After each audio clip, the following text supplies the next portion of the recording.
Mobil Toyota Alphard menjadi saksi bisu bagaimana Brigadir Ridal Alitomi mengakhiri hidupnya. Ridal menembakkan senjata api ke kepalanya saat sedang berada di dalam Alphard.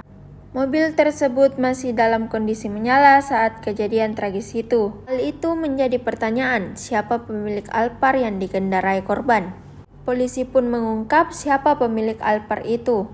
Kapolres Metro Jakarta Selatan, Kombes Ade Rahmat Idnal mengatakan mobil Alphard tersebut merupakan pemilik kerabat Brigadir Ridal.